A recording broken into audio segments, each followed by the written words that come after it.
welcome to Detroit in Black and White, our Friday edition. Hello, everyone. It is what 8:30, a little bit after. Good evening, Vanessa. How you doing, Vanessa?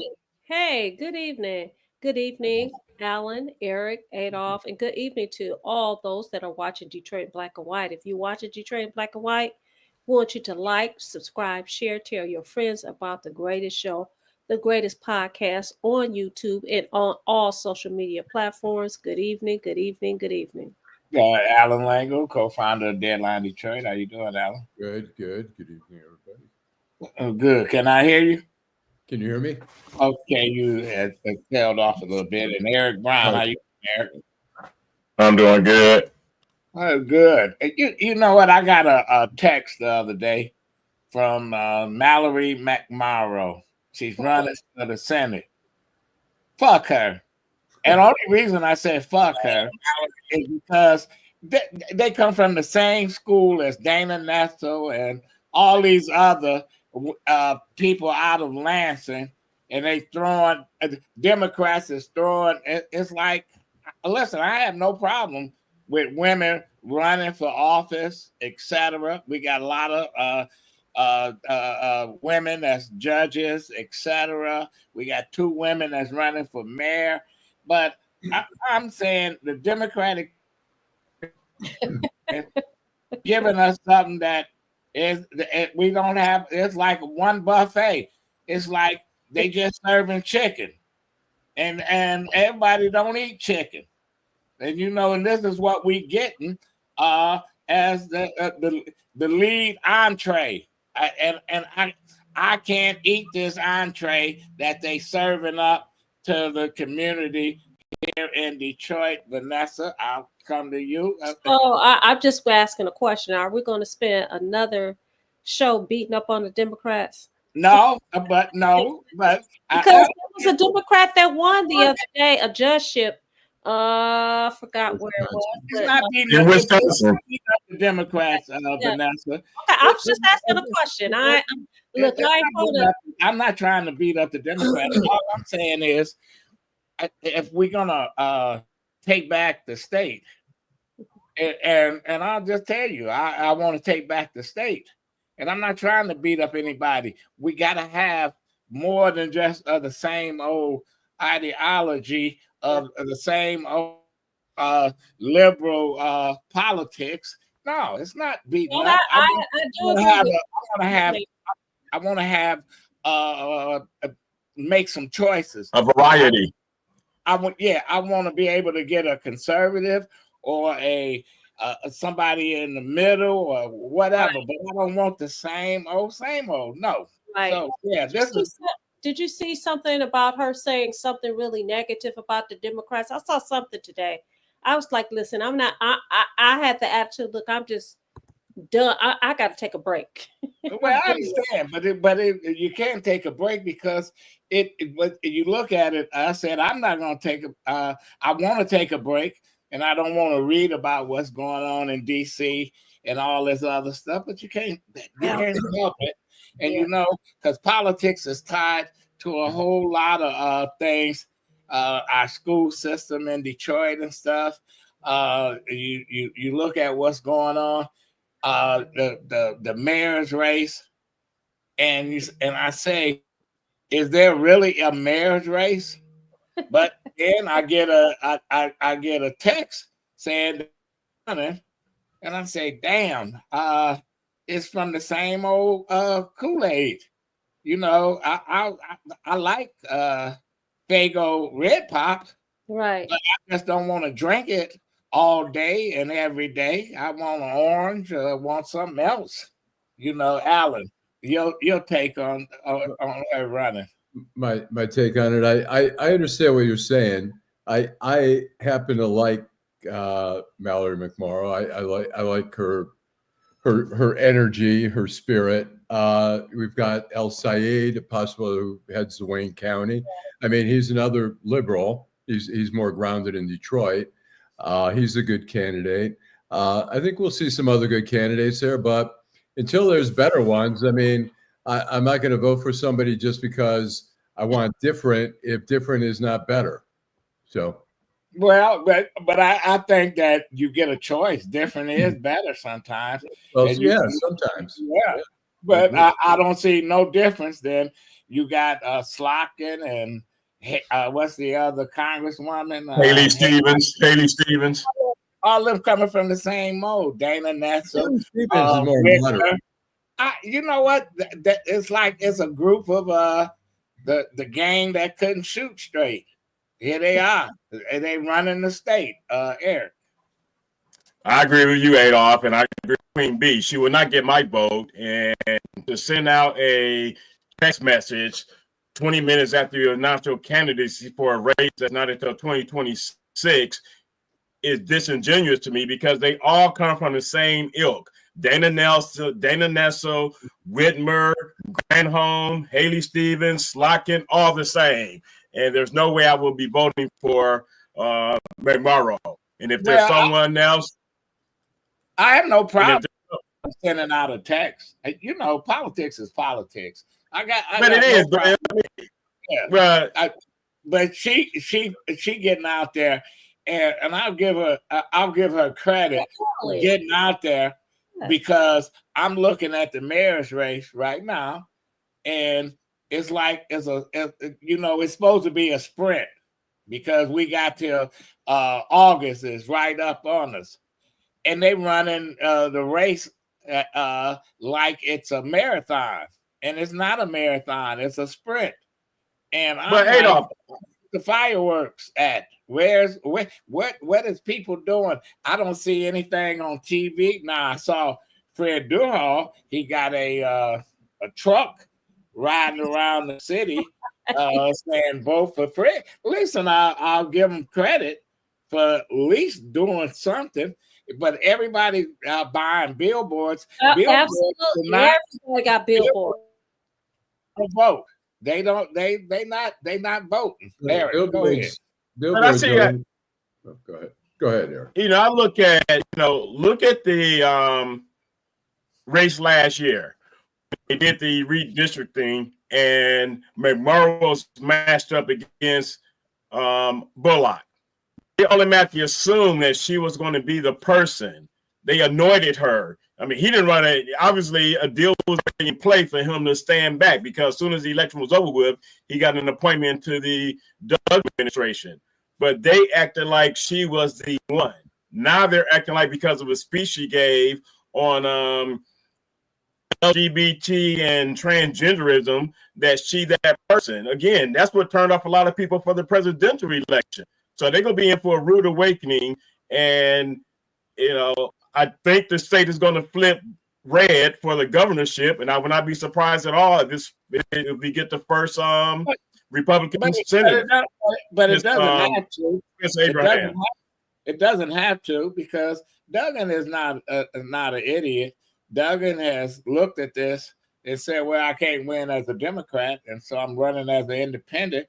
And he probably has figured out that how much money I need and who's going to give it to him. Is Stephen Ross going to go to his bank account and say, here's 10 million, here's 5 million over here, whatever, because they're going to spend a whole lot of money. Allan, you follow politics. Well, Stephen Ross is going to give money. People don't know Stephen Ross is a real estate developer, owns the Miami Dolphins, a U of M booster. The business school is named after him. He's tight with Benson. He'll give. He's a billionaire, clearly. And I was going to say, in terms of billboards, it's a waste. When we did a relaunch of Deadline Detroit 2018, we bought one billboard, and it was a digital billboard, and it rotated every 8 seconds. Paid $3,500 at I-75 in Warren, which is a great location. But if you're going to buy one billboard, you're going to buy 2 billboards. It's a waste of money. If you got enough money to flood the city and put things on the buses and all over the city, it's worth it. But if you're going to buy 2 and spend 10 grand or whatever, it's a waste of money. Well, it's a waste of money. But let me look at this. And I know I advocated that the next mayor take over the school system or be a part of how we change the culture of education in this city. And nobody's laying out a game plan and say, here's what I propose here in Detroit and how we're going to turn the city around, because we know that during the bankruptcy, people lost money on the pensions and stuff. And I look at the stock market where, damn, how do this affect pension reform here in Detroit, where it goes down 2,000 points or whatever, and you got folks in DC saying, I don't care if I lose my 401k. We want the president to continue to throw this monkey wrench in our shit. Vanessa, So you said you haven't heard anybody talk about set out a strategic plan about education. And what we have heard, and I hope our viewers, and I'm going to give them a shout out in a minute, is what we have heard for those that we've talked to is that they agree that there is a problem, but I agree with you, there's no concrete plan. There's no plan at all. But they are now talking about education. So, I mean, if you're talking about it and you don't have any plan to do anything about it, for me, it's just talk. So how you gonna pay the bills? How you gonna make people whole again on their pension? That's the thing, Adolph. I think a lot of them are so excited about the possibility of them becoming mayor, but not really looking at the work that really has to be done. Because like you and I both said, the bills are due. And what are you going to do about it? So this is going to be interesting, because these people that we're talking about, they watch the show. So I've noticed that some people, they'll hear something on the show, and then you hear them talking somewhere else, and they'll repeat what they've heard us talk about on the show. So maybe this will motivate them to actually get a real plan together. I think a lot of them feel like, well, because it's separated, and because, you know, they have a superintendent, you have a mayor separated, we can't do that. Well, guess what? You can do it. If that's something that you really want to do, you can make a plan. But it's not going to happen overnight. It's going to take some time, but at least have a plan and put forth some effort and steps to execute that plan. But they haven't. Are we gonna have a debate? Are we gonna listen? When Coleman Young the second ran for mayor, Duggan debated it. Duggan spent a ton of money, because Duggan, I have to give him credit, because he said that name is $1 million name. I'm not taking any chances. 4 years later, when Anthony Adams ran for mayor, he looked at Anthony Adams and said, "Screw you! I don't even have to debate you, because I ain't worried about you." Allan, where do we go from here? We got 2 or 3 months. I think on this platform we could have a debate. We have there's 9 spaces available. One person you could moderate. We could invite everyone on a debate one night, on a Friday night or something. And guess what, Al? People gonna do that? What happened? They're gonna say, like Adolph, and look, I think you agree with me. Well, you know what? My schedule is so busy. I don't know if I can squeeze it in. If I can do that. Whoever wants to come on. Yeah, but whoever, I mean, we could figure out a time, and the most people that want to come on can come on. I think that's a great idea. I like that idea. I think that is a great idea. I like that idea, because you uncovered politics a long time as a long-time journalist, Washington Post, Detroit News, etc. And I work for several media outlets, and we understand the political game here in the city. Vanessa ran for office. You know what it takes to get your message out there, and it's a lot of hard work.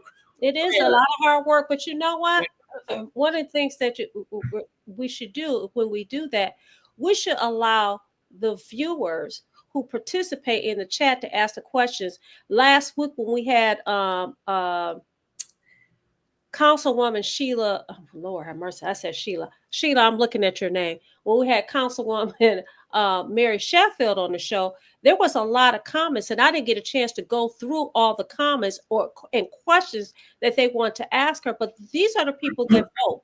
These are the people who have family members that vote. Both. These are the people who can talk to people about their candidates. So I think that if we have that kind of forum, that we should allow our viewers to ask the questions. I think we could easily have both, where if there's good questions, we grab some, and then Adolph can ask some questions and whatever. We have the ability to silence people if they start overstepping, and so. Well, but you know what? I guess I'm saying, man, is it just me, or I got to be so old that I'm looking at this election through the eyes of somebody 20, 30 years ago, where no matter who was running, even when Coleman Young had token opposition, they had more fireworks, people running against him, Tom Burrell and all the other folks that wanted to be mayor. And I remember one of the former council persons, Ernest Brown, a black man, who Coleman Young called a great white black hope. Those kind of things. I guess I miss, people sparring against each other, or you have a debate where Kwame, who was hanging out at a fucking club, come to the debate late and say, "Oh, I was in Lansing, trying to pass a bill," and everybody knew he was on the east side, hanging out at a fucking bar somewhere, and because he didn't really want to debate Gil Hill. Listen, we don't have any of that intrigue here in this race. It's like, people. It's like, I say, when you want to come on, we give you a forum. We give you 30 minutes or an hour or whatever. Oh, my schedule is I can't make it. I can't come on. The city council people. Oh, I can't come on until May. My schedule. God, man, if you're giving me a free PR, I'm gonna make sure I'm on. Listen, let me come on every day. Let me become part of your show if that's what you want to do. Shit. So I don't know. Eric. Well, one of the candidates, and I'm not going to steal their thunder. I'll let them do it when they're ready to announce it. But they do have a plan for education. They are going to present to the electorate. Whitney Clark is very in tune with education. That's one of his agenda items. And, getting a commitment from a couple of the candidates, Jonathan Barlow, Chantel Watkins, who's running for the District 5, coming to the students. Well, actually, the students will be interviewing them. Chantel Watkins will be the first one this upcoming Tuesday. Jonathan Barlow has made a commitment, and I think it's important for them to talk to students and let the students give them an opportunity to be heard from. I mean, one of the things with the for the school board, the actual candidate forums was led by students from the debate team. They led the whole candidate forum, and I think all but maybe 3 of the candidates were there when they went to them, and that's something that the students, and a lot of these students are soon to be voters, and some of them were. The public schools used to have a student government, Kid Vote. Edison, DTE used to have a program where students voted and stuff, and they push students to register. You turn 18, and you get folks out there to vote, work the polls, etc. We don't even have that, because we got 10%. 12% of the people vote, rest of the people. For the last election, only 18% voted, just, at a forum I was at maybe 6 weeks ago now, was people 18 to 80 there. And just to hear them talk and their lack of knowledge about voting, their lack of knowledge about civics, their lack of knowledge about the process in general, I mean, it's that embarrassing, I mean, to say the least. And this was a few weeks after, maybe 8 weeks after the election in Detroit, where only 47% of the people voted. And I have to give credit to one of the moderators. They were like, you know, we got a room of about 60 people. And I can easily assume that only 30 of you voted. And some of them actually raised their hand and said they didn't vote. But we have candidates that don't give people a reason to go out and vote and stuff. Oh, that's true. And we got folks that make sure that we suppress our own votes at times because we don't want people to go and vote. You know, we go to these forums and you got 5 candidates and everybody got 3 or 4 people of their own there. And so where's the people that decide the election? They're not there. Vanessa. I just want to make sure that we acknowledge our viewers. Go ahead. The Wayla Boys, Queen B, Jill Sheridan, Early Story. I'm going to read some of the comments. Joe Cool, Day. Did I say Joe Cool already? Miss Sheila, she's very funny. But basically, I'm going to read some of the comments. Miss Sheila said, Fred needs to flow on like his father. Early Story said, what has Fred Durhal done in District 7, though, compared to what Benson has done for his district? Par Orga said, Eric, you're right. And Lengel likes McMorrow because she's the same culture that's been occupying those congressional seats for decades. Ms. Sheila said, Duggan is playing both sides. We can see his smart BS. Felicia Dean said, good evening. Tammy Staples, somebody's new. Good evening, Tammy. Thank you for watching. We also have people watching on Facebook. We have Robin Brooks. Robin Brooks is one of my colleagues. She was one of my mentors in law school. She's watching. We have Landon Dye. He says there are a few candidates, only 2 to be frank, that really know what they are doing for this mayor's race. He said, I really don't like one of the 2. I don't know. Tell us who are the 2 you're talking about. Okay, Cynthia Johnson is watching. He said he lives in District 7. Landon did. He said he lives in District 7, and he could tell you that everybody loves Fred. I have family in District 3, and everybody loves Scott too. Well, you know what? Yeah, Scott is popular. Scott is very popular. He ran unopposed. I mean, that's how powerful he is in District 3.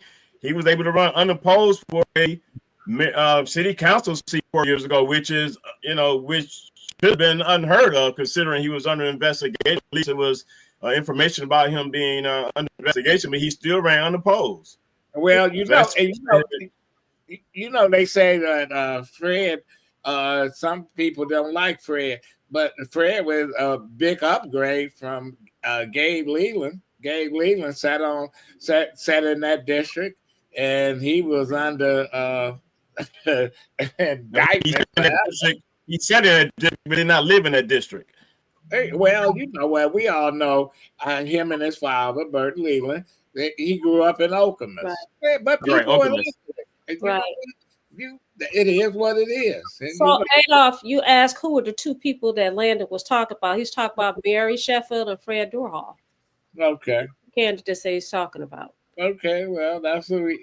The other part of the question is which one he don't like. One of the 2 he don't like. I don't know which one it is. It's obvious which one he don't like. He already said what he said about Fred, so we know which one. Fred. And Fred, let me say this: Fred is very popular in District 7. Extremely popular in District 7. Yeah, he is. Really, really like him. So, it's this race is, while it seems to not have the fireworks, it's very competitive. Todd Perkins had his kickoff on Wednesday. I didn't go, but I talked to quite a few people, and he had it in a large space, and it was standing room only. And they said he raised a whole lot of money because it was a fundraiser. Well, you're gonna have to spend a whole lot of money And to Eric build, Square using city build up his resources. brand. He's going to build up his brand, and Todd is a smart guy, you know. And I don't dismiss him, but I don't dismiss any of these people. Right. All I'm saying is this is a sprint, and people are acting like this is a middle distance race where you got time, you know, to get your game plan together. You don't have the time. You know, where maybe I'm the canary in the fucking mines. I'm like, damn, time is running out. And then I think a lot of it, Adolph, a lot of these individuals feel that they have a built-in base, and they're depending on their base to come out and vote, and they're not advertising to or communicating with the city as a whole. And I think that's part of. I mean, some of them come across as arrogant when you listen to them in their interviews. Listen, Gil Hill was on the city council for 12 years, and 4 of them as council president. He had name recognition 90%. Joanne Watson, they ran in a special election after Gil lost the mayor's race. Gil wanted to get those power to be, wanted him to get back on the council. And Gil, he campaigned from fish bones, smoked his cigarettes, drank his drink, and Joanne was out in the street, knocking on doors, had John Conyers passing out literature on Livernois and all these other places. And while Gil and them was partying, and then the weekend before the election, all the pundits was on the talk shows. They said who's gonna win the special election because Brenda Scott passed away. They was all saying Gil Hill by a landslide. Gil Hill by a landslide. Joanne called me. I said, Joanne, we done took the polls. We got the numbers. We gonna beat Gil Hill, you know. And she mortgaged her house on the west side. Wow. That money she got and put it on TV and asked the question, what has Gil Hill done as a city councilman? Did you write that for her? Yeah, I wrote it.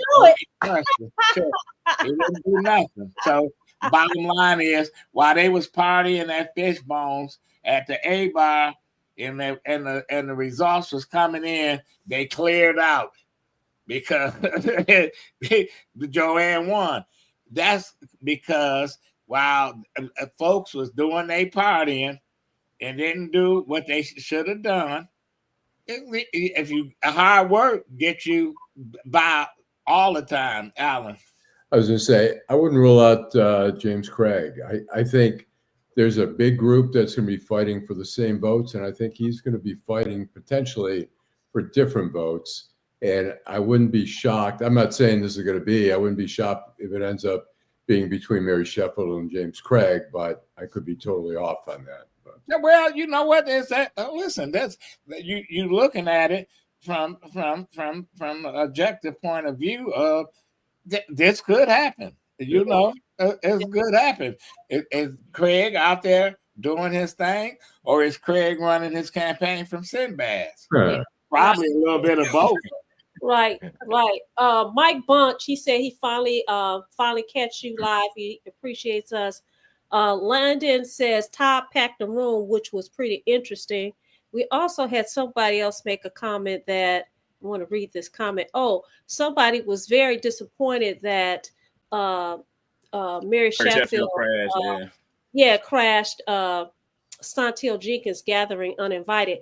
And you know what? Somebody said that last week when she was on the show, but I couldn't read the comments because the device. But you know what? I think that's, I tried to ask the question about engaging women voters, and she answered it the way that she answered it, but I felt like she didn't answer the question. But I'm not upset that Mary Sheffield crashed the party, because I've been in the campaigns where we uncrashed people parties and showed up when you didn't supposed to show up. I like that kind of stuff. I like folks the dueling candidates and stuff, and this is my agenda. This is what I'm gonna do. You should be able to ask a candidate, and what is the 5 things that's most important if you get elected tomorrow? What would you implement if you can with the city? They should be able to answer and not think about the answer. They should. I don't disagree with that, but I do think that there should be some decorum. If I'm invited to speak at an event and they have me on schedule, they have me on the agenda, and I'm speaking, and you come in and you interrupt my conversation, that's a problem for me. And for a lot of people, it was a turnoff. Okay. Now, you to show that's the chances you take. For you to come there and say, "Hey, can I have 5 or 10 minutes to speak to the audience?" That's cool. But to just interrupt somebody, I think it's tacky. We can't even. Well, we do. I do it sometimes. I'm guilty of doing it. We all do it. The show. We all do it. Call the sheep over there. I'm sorry. We all do it. But I saw where a woman hijacked a funeral. I've seen that too. You saw that at my brother's funeral. Remember? Right. She wanted to talk at this funeral. She was an elected official. And the preacher shut her down. He said, "You ain't on the agenda." And she trying to say, "Well, I'm an elected official. It don't matter what, you didn't get elected to speak." It's a way to tell them, okay, no, you can't come here. We all have had relatives on hijacked the funeral. Right. When Edith Crosby, a new viewer, says hello, she thinks it's rude. Scored says that's tactless. With Sheffield, when someone crashed her gathering with false allegations, I disagree with Adolph. Okay, listen. I'm sorry. Terry McCrimmon is a regular viewer. He said, Beverly Hills, Gil Hill. I remember Gil Hill saying he will die for the blank back in the day. Adolph, he can get hit by a bus for the Greeks. I have a question for you, Adolph. How independent is Mary Sheffield from her father, Horace Sheffield? Ooh. Independent. She independent. She her own person. Listen, just like anybody got a kid, I'm gonna tell you, you put your kid out there, and if it wasn't for Horace, she wouldn't have got elected. But once she got elected, she became her own person, and she said, "Okay." It's just like if you had a kid and you said, "Okay, I brought you to the party." And then your kid look at you, say, "Thanks, Mom. Thanks, Dad. But now I know how to navigate my own party." And they go out on their own. You want them to be independent. Right. She's independent. She's independent. Right. You know what, Adolph? People said the same thing with Coleman Young Jr. ran for office. They talked about his father and they talked about his mother.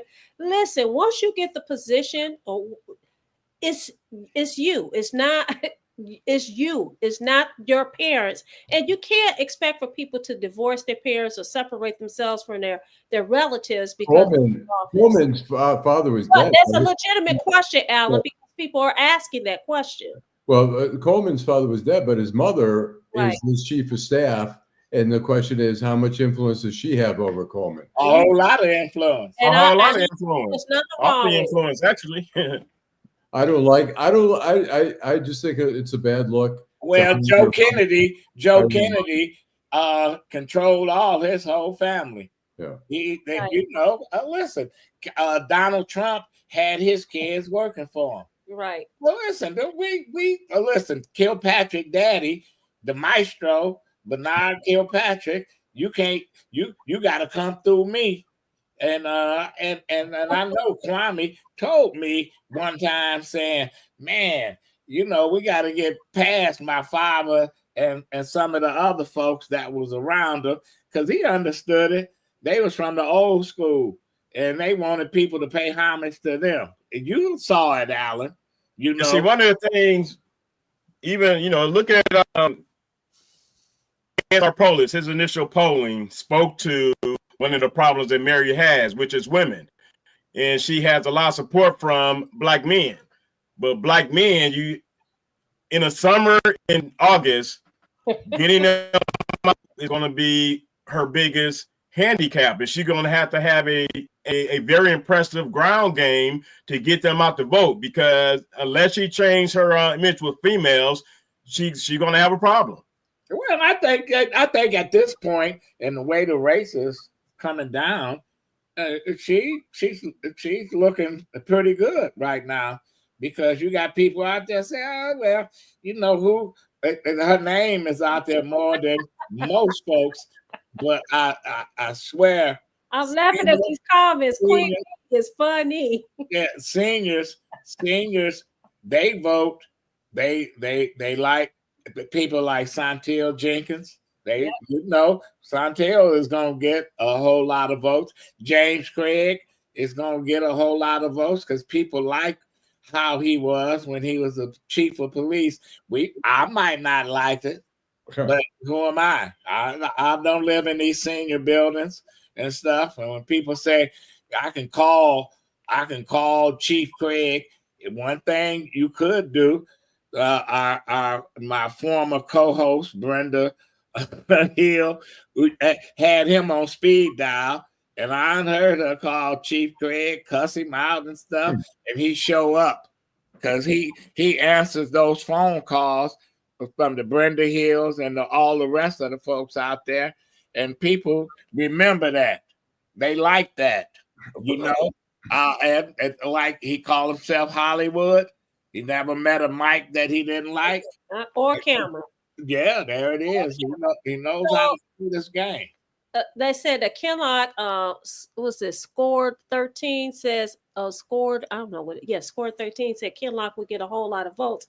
Power Org says Mayor Sheffield crashed the debate because she knows that she has to use every opportunity to regain the trust of the senior voting bloc because she's lied to them for years. You also have David Porter, who makes a point. He says Coleman Jr.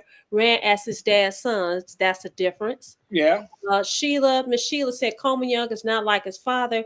His mother is not a bad influence on her. I don't know. Coleman behavior shows that. Thank you.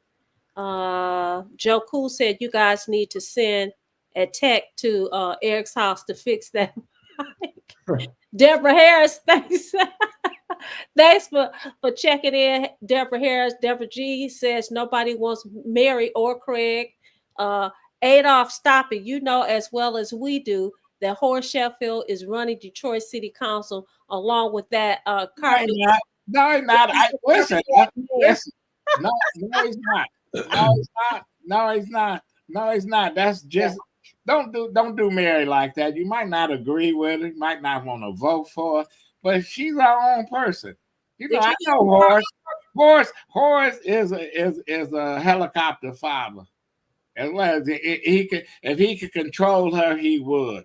He got in some hot water, saying stuff about people was trying to bribe her and stuff. She was pissed at him.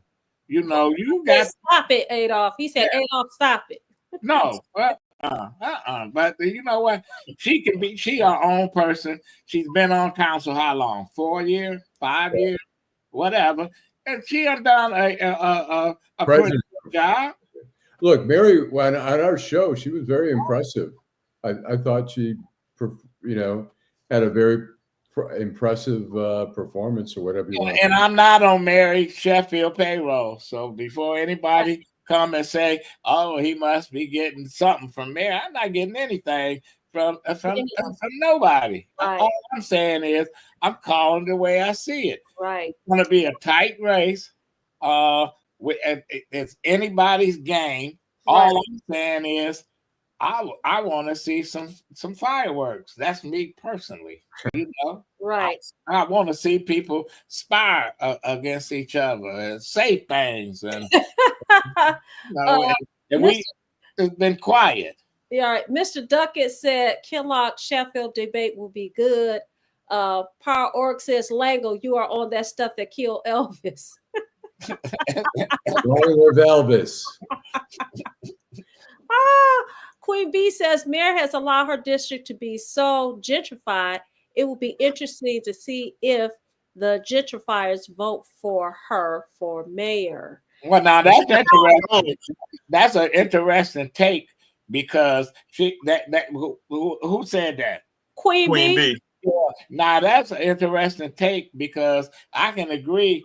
You know, you got folks coming in there, they doing their thing, and you inviting folks to come and redevelop the areas, etc. Will they vote for her, or will they say, "Okay, thanks for letting us come in. We want somebody else"? But Yeah. she has no control over gentrification. And No, that's what I was going to say. She no, doesn't, but no. I think the point that she's trying to make is whether or not those people that have moved in, whether or not they will be supportive. Miss Sheila says Kinlock going to bring the women in. And women vote. The women vote. Believe that. Uh, absolutely right. Shout out to Kenneth Powell. He joins us all the time. He's telling everybody to like, subscribe, and share. Like. Queen B said, Eric, Mary played a big part in that. I live in District 5. Okay, let me ask you this then. What does it? And this is for anyone on the panel. What would it take for somebody to just become the clear front runner in this race? What do they need to do? What candidate need to do what? I think Mary Sheffield. More than what they're doing now. I think Mary Sheffield is the front runner, and somebody is going to have to do something to take over that.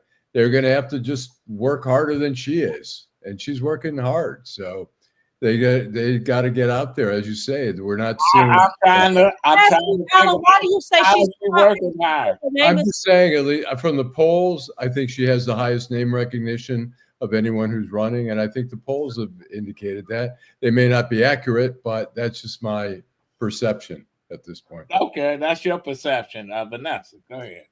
You know what? I'm not going to say there's a front runner because every time somebody announced, everybody get excited. When Kinlock announced and he had it at the Fox Theater and it was crowded, everybody said it's going to be between Sheffield and Kinlock. Then you have, Fred Durhal, who has wide popularity. I just think we got so many candidates. It's going to be very, very interesting to see what that outcome is going to be. And like someone on this panel has said, I think there's going to be a surprise. I really, really do, because there's so many people in the race. But Eric. For starters, I think they need to look at they can get the information from the clerk's office. They need to look at the turnout and what districts people turned out in a heavy number. And then you go to those districts that people did not turn out. You got to give them some hope. You got to be inspiring. You can't just talk about the same old, same old. No one is talking about anything inspirational. You could talk about what you've done. Everybody cannot relate to what you've done if you don't live in that district. Only ones, then I think you got to focus on the social ills of the city and what you would do to make a difference with regards to education, with regards to crime, unemployment, homelessness, hopelessness. You have to be inspiring in those areas. Well, I think, you look back at past campaigns where when Coleman Young ran, it was stress. I'm going to get rid of the undercover unit. Right. The Big Four and all that. I remember the Hope team, school Patrick board. and Olmsted, yeah. They said they was going to take over and change the culture of education. And they had Hayden, Olmsted, and Patrick with K. Everett on the end. And they swept and they won. And guess what? They crashed and burned after 2-3 years. But they gave people hope. And listen, Duggan says, hey, shit, I'm trying to get Detroit out of bankruptcy and bring the city back. Donald Trump said, let's make America great again. What's the name? Obama says, open change. Yes, we can, So somebody always had something that caught the attention of voters. I don't see this right now in this campaign where we depending on polls to say this is the front runner or this person is in second or they had 100 people at their kickoff. Go ahead, Vanessa. So one of our viewers just pointed out that Santil Jenkins is the only one that has won citywide race. Yes. Sheffield has only won a Yes. district race, which is a true point. The other thing is we have a viewer, Edward Altman. We got a lot of people participating today. We want to tell you thank you so much, and we want you to continue to participate. Edward Altman asked, and hello, Jill Sheridan. He asked, hello, Detroit, is anyone protesting tomorrow, April the 5th? And one of our viewers said no. Kenneth Powell said, check how they voted and supported in the past, basically, and making your choice as to who you want to support for mayor of the city. But Adolph, what's interesting with regards to Duggan back in 2013, he talked about repopulating the city, decreasing crime, and making education better. He did not do either one of the three. He was reelected twice. So promises don't mean anything, but you have to be intentional about your promise. But people vote on promises. Yeah. Listen, Donald Trump said that he wanted to get rid of TikTok, and today I read where they gave him an extension for 75-day extension. Because what's his protest about tomorrow? First of all, I don't know. It's a nationwide. It's part of the nationwide. Oh yeah, I'm not against Trump. There's one at the DIA. There's one in Ferndale here. There's a huge one in Washington D.C. It's all over the country. Are you protesting, Alan? You know what? I am still don't want to be in a huge crowd with. I'm walking now, but I'm not taking a chance of getting. Yeah, because I don't want to have to come visit you at Henry Ford. Right. I don't want to be at Henry Ford. Listen, I'm not participating, but this is interesting. We have a viewer, Eric, and I had this conversation I have friends last week. Lynette says, well, Jenkins decided she did not want the job last time. No to her. Listen, I know, Eric, you and I just had a conversation about this. What's this last week?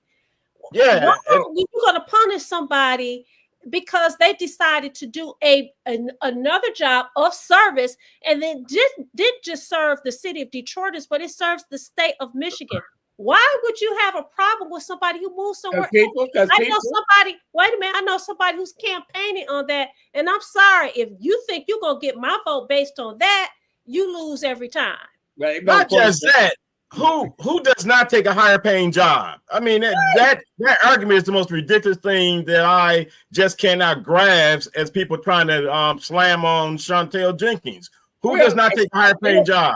She didn't have a high paying job. She served the entire state of Michigan. The whole state, right. The whole state of Michigan. So Detroit benefited from that. You got 10 years. She has saw what's happening in the community. She got the experience. Listen, it helps her. You know what? The woman is smart, and because she decided to take a break, that tells me that she wasn't no career politician, that her only income was to be a politician. She had a career, and she spent 10 years pursuing that career. Now she wants to get back in because she wants to serve the city once again. And listen, she has a good shot as being one of the two finalists for November. To represent this city in the highest office. I think at this point, it's a woman to lose. I think it's time for a woman to take control of the city. I might be wrong. Go ahead, Alan. I have a question. I'm sorry. I have a question for Eric. Eric, and I'm just saying what Duggan claims, and if you don't believe it, but you were saying there were three things: the school, crimes, and population. The schools, I'll totally buy that. I mean, he did claim that crime has gone down, and he claims that the population grew for the first time under him. Are you saying that that's not true, or? Over 12 years, you only get a gain of 1,812 people. That's not impressive to me. You ran on a campaign of increasing. It's impressive to me. It's impressive to me because we've been hemorrhaging, and I'm gonna tell you. Listen, if you losing blood and you get a blood transfusion, and you say, well, you only got one pint of blood, that ain't nothing. No, that's one pint that saved your life. 1,000, 2,000, 3,000. And listen, I'm not saying you're wrong, Eric. All I'm saying is that it's a positive, and when you're a politician, any positive work for you. You know, you come out and say, you know what? We didn't lose people. We didn't lose 10,000 people. We didn't lose this. We gained folks. And people might say, "Oh, you only had 1,000 people that come back into Detroit." You didn't have. That was 1,000. But here's the interesting part about it. You know, you look at a lot of individuals have moved into the city. They are not city residents. They're still voting and using the addresses in the suburb of their parents. So that's another issue. But I'm not impressed with 1,812 We've been doing that forever because until we get rid of the redlining, the insurance issues, and all that, you know, you had a judge, you had some judges that had their insurance was out in Bloomfield Hills and shit, and they were sitting on 36th District Court, and they're dead. You say it was? Yeah, so let's play. Okay, I'm gonna play devil's advocate then. But listen, hold up, Vanessa. One of the things that he talked about increasing and making better was the school system. The school system is worse since he's been mayor. Well, he was part of how they took all the money from the bond issue when they had $1 billion in bond money. So listen, you can always point the finger at these politicians and say he didn't do this or she didn't do that. But the bottom line is, all I want to see is let's get ready to rumble. I want to see some fireworks. Eda Crosby says, and thanks for watching. She's a new viewer. She says, Triumph Church going strong. Hope that's what people's leaning towards. I'm still trying to figure it out. I'm going to be very careful to show myself approved. We also have, who was that? Landon said, it was pretty interesting what he said. He says, many Black men don't want a Black woman to lead. It's sad, but that's the truth. Y'all Black men, y'all know how we can be sometimes. Listen, it's interesting. I vote for women. I don't work with women. I don't work under women and stuff. You know, listen, I grew up in a household where the one that did all the punishment was a woman, my mama. You know, and when I joined the Marine Corps, I thought my mother was part of the Marines. I said, because she was doing the same shit that they was doing. You know, make sure you shine your boots and clean your nails and do all this shit that made you wash dishes, clean up your bedroom, and all this other stuff. This is that discipline. Listen, we got to stop this gender bashing shit. We can elect a woman governor, we can elect a woman to the court. Well, I said that a few weeks ago. But we won't elect a woman mayor, not in the city. Yeah, or we electing a president. They can be vice president, but can't be president. You know, so somebody said they love your mama, Adolph, for whipping your ass. I've never got a whooping. He said that before, but listen, Mr. Duckett says. Mr. Duckett, tell you read Mr. Duckett comment. Mr. Duckett said they're Rosedale Park and Kinlock and Sheffield have knocked on my door. Ground game is impressive from both. Okay. I'm not out in the community, in the neighborhood, so I don't know. So you know that's why we ask our viewers. You know, have they seen folks coming to your house? Well, Queen now somebody saying they could tell you didn't get any ass whipping when you were a kid. That's right. No question. Because whatever they asked me to do, I did it. No questions asked. Well, anyway, I know we got a few minutes, Adolph. We can probably talk about this tomorrow. But the Kenneth Flowers situation.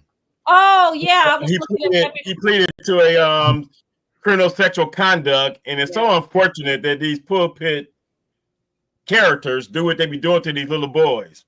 Well, how was he? Had a relationship with somebody? He had more than one, but the other charges that they dropped, he got 2 counts of first-degree criminal sexual conduct and also a kidnapping charge that was dropped. Okay. Well, So he's going to be sentenced on July 3rd. He faces up to 15 years in prison. well, he's not going gonna get no 15. Well, he's at Oakland. He's in Oakland County. So Oakland County. He might. Is he out as pastor? Yeah, he's still pastoring. He's over at Greater New Mount Moriah Baptist Church, which is over there on Owen, I think. Yeah, and Ben Hook's probably turning over in his grave. Yeah, that was Ben Hook's church. You're right. Yeah. But anyway, this is we come to an end. So this is our final thought. Alan, your final thought? I have two quick ones. One is Gene Robinson from the Washington Post, who is leaving the paper because he's fed up with Jeff Bezos' bullshit. Yeah. It's sad. A graduate of University of Michigan, a Kentucky native. He was up there when I was there.